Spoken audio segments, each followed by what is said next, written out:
Kumusta? Magandang gabi po sa inyong lahat mga kapwa ko poultry farmers sa mandako ng mundo. Kumusta po ang ating paghahayupan? Sana po ay kagaya ko na kayo po ay kumikita. Sana po ay kagaya ko na ang mga manok ay malulusog, hindi nagkakasakit, malalakas ang immune system, ika nga, nakaka-adapt sa anumang hamon ng kalikasan. Ulanin man yan o umaraw ay na-adapt nila, hindi sila nagkakasakit. Mga kaibigan, kaya po ako nag-live. Ito po, kwentuhan lang naman po. Ito sana po ay makakuha kayo, makapulot kayo ng mga ideas kung bakit. Kung nasabi na ang aking mga manok ay hindi nagkakasakit, malalakas ang immune system. Kahit ano po ang panahon, na-adapt po nila. Maulan man o maaraw, mainit man o malamig, ay hindi po sila nagkakasakit. Simple lamang po ang sikreto ko dyan. Dapat po may mga herbs and spices tayo na nakatanim sa ating bakuran. Ano po bang mga ito? Siyempre po, number 1 yan ang oregano. Yan. Then siling labuyo po, napaka-importante po yan. Doon po sa mga halamang gamot, yan, tawagan na lang natin halamang gamot.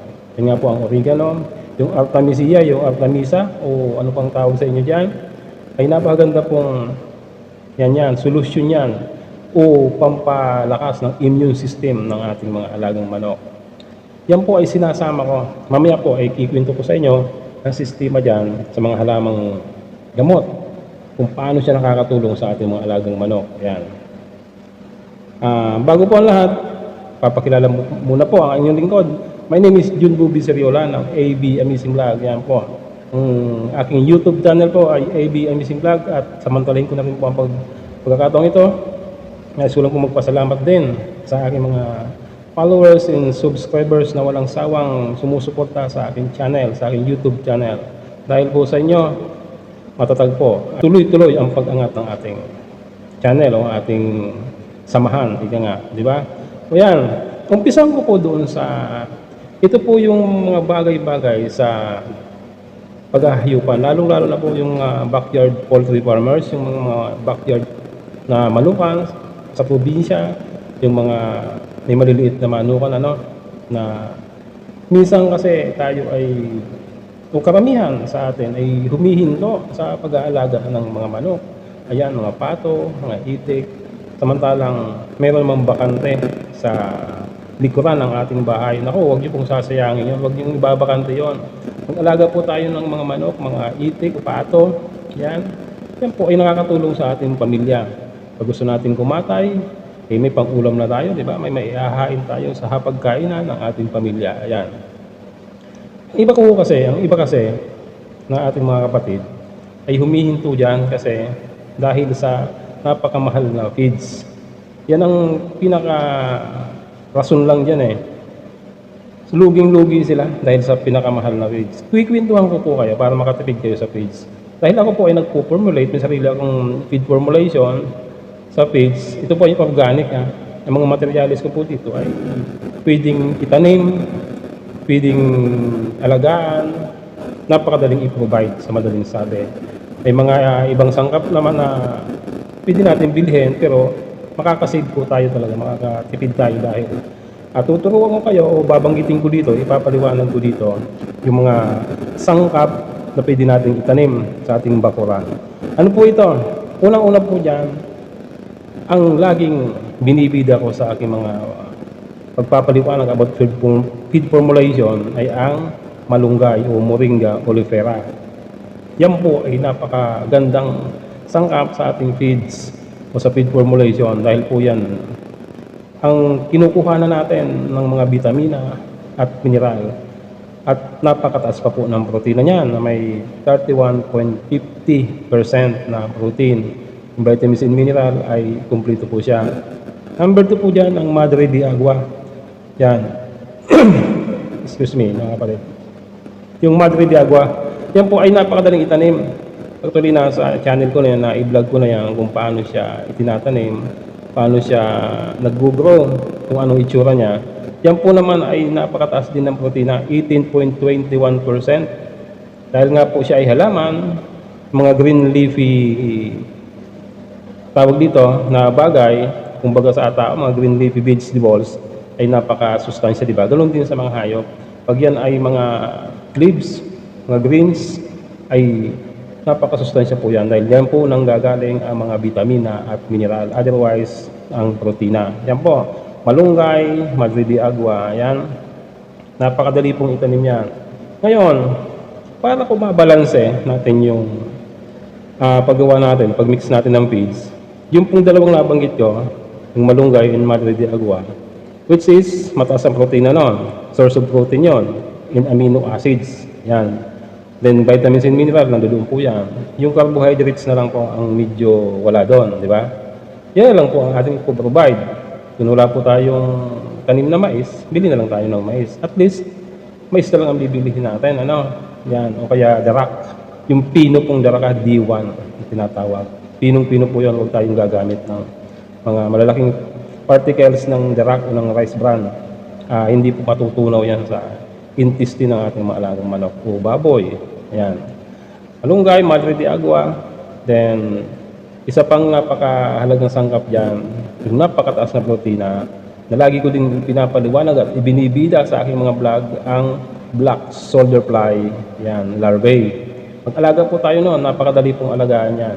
Insekto po yan na nagpo-produce ng mga larvae.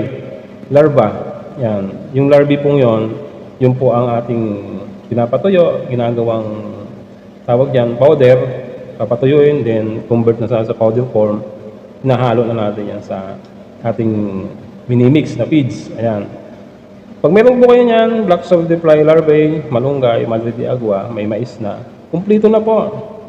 Alam mo niyo po, yung quality feeds ay may 5 components po dapat yan. Ito, papaliwanag ko na naman yung 5 components. Ano? Una po diyang carbohydrates, which is, ang pinanggagalingan yan ay ang mais at saka rice bran. Kung may mga kamuting kahoy kayo, pwede din po yon. Basta ibilad po natin, gawin natin pulbos. Basta pulbos tayo lahat mga kaibigan para po accurate yung nutrients na makukuha ng ating mga alagang manok. Yan, una po, carbohydrates yan. Carbohydrates, di ba? Pangalawa, protina, yan, yung mga amino acids. Pangatlo, vitamins. Pang-apat, mineral. Then, pang-lima, yung fats. Yan.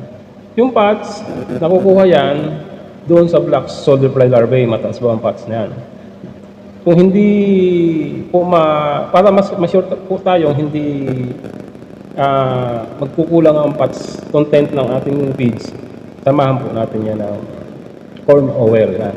Mayaman po sa fats yan, then sa linoleic acid. Kasi yung fats po, dapat makapagbigay yan ng yung essential na fatty acid, yung linoleic acid.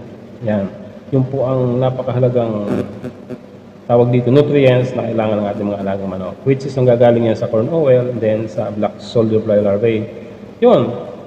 Meron na tayong fats, meron tayong carbohydrates, vitamins and mineral na nanggagaling sa malunggay at sa madre de agua. Complete na. Yung mga mineral naman, yung sodium, kaya po nilalagyan din natin yan ng asin. Diba? Actually, may naman ako niyan. May tawag dito, may complete video ako niyan about sa feed mixing. Kung gusto nyo, comment nyo lamang pag napanood nyo ang video ito. At ibibigay ko sa inyo ang link kahit ano pong feeds ng sisiw, ng manok, feeds ng dumalaga o yung patabain o yung pangkarne. Then yung feeds ng layer o yung pipeline. Mayroon po ako niyan. Kung gusto nyo malaman, andun na yung mga timbang nun, sa mga ingredients nun, comment lang kayo pag napanood nyo ang video ito. Alright! Sana po ay masaya tayo. Ang pinaka-importante kasi sa pag-aayupan mga kaibigan, mga kapatid, mga kapartners, yung dapat feel natin na masaya tayo sa ating ginagawa. Dahil kung hindi natin ma-feel yun, hindi natin mahal ang ating mga alaga, ating ginagawa, hindi po tayo magsasucess. Hindi yan mag-grow, maniwala kayo sa akin. Unang-una, dapat masaya ka, para maalagaan mo ng maayos, mamahalin mo sila ng maayos, mabibigay mo sa kanila yung mga dapat na ibigay, yung mga pangangailangan nila. Dahil nga, mahal mo sila. Passion ang tawag doon. Pag wala po kayong passion sa inyong ginagawa, ikis yan. Hindi kayo magsasucess, hindi kayo mag-grow, mga kapatid. Okay. Kung kayo po ay may mga katanungan, mga suggestion, o mga request, i-comment nyo lamang po dito sa video nito o dun sa pumunta lamang po kayo sa AB Amazing Vlog o Ab Amazing Vlog yan. Comment lang po kayo doon sa kahit saan video doon, makikita ko naman yan. Anong katanungan niyo, suggestion niyo, at sasagutin po natin yan. Sasagutin po ng inyong lingkod yan. Okay mga kapatid, thank you so much at masayang paghahayupan sa inyong lahat. God bless you all.